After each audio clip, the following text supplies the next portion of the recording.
ఖచ్చితంగా భక్తి అనేది చాలా నేర్పియాలి పిల్లలకి. ఎందుకంటే ఇప్పుడున్న జనరేషన్ ఎట్లున్నదంటే చెడిపోయిన వ్యవస్థ అయిపోయింది, స్మార్ట్ ఫోన్లు అయిపోయినాయి, అనేక రకాల వ్యసనాలకు అలవాటు అయిపోయి ఈ ప్రపంచాన్ని చూస్తే నాకు భయం అవుతాను. ముందు ముందు తరాలు రాబోయే యూత్ ఎట్లుంటారో అర్థమైతలేదు ఫ్రెండ్స్.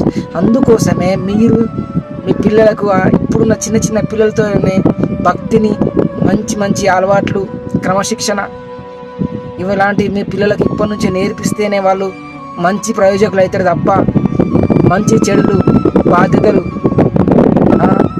ప్రేమలు, అనురాగాలు, పెద్దల గౌరవం ఇవన్నీ చిన్నతనం నుంచే మీరు నేర్పిస్తేనే మీ చేతికి వస్తారు మీ పిల్లలు తప్ప వాళ్ళని ఏదో కానీ పెద్ద స్కూల్ చదివిస్తాను, లక్షలు 2 లక్షలు చదివిస్తానంటే కుదరదు బ్రో.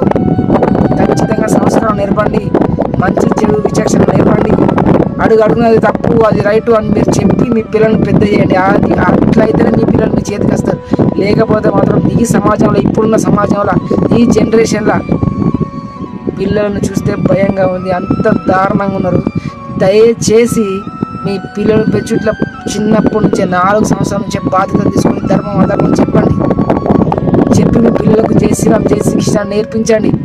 నేర్పిస్తేనే వాళ్ళకు భక్తి వస్తుంది. భక్తితో పాటు ధైర్యం వస్తుంది. దాంతోపాటు క్రమశిక్షణ, బుద్ధి, ధర్మం, అధర్మం ప్రతి ఒక్కటి పెద్ద చిన్న గౌరవం అన్నీ వస్తాయి.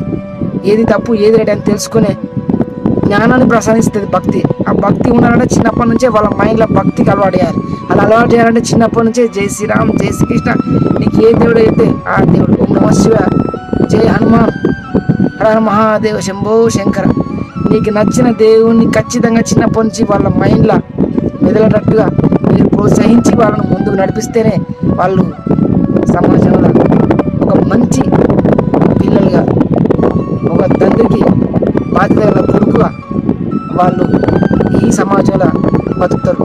లేకపోతే ఇప్పుడున్న జనరేషన్లో తావుడుకు, వ్యసనాలకు, అన్నిటికీ మొత్తం బానిసలైపోయి దేనికి పనికి రాకుండా అవుతారు.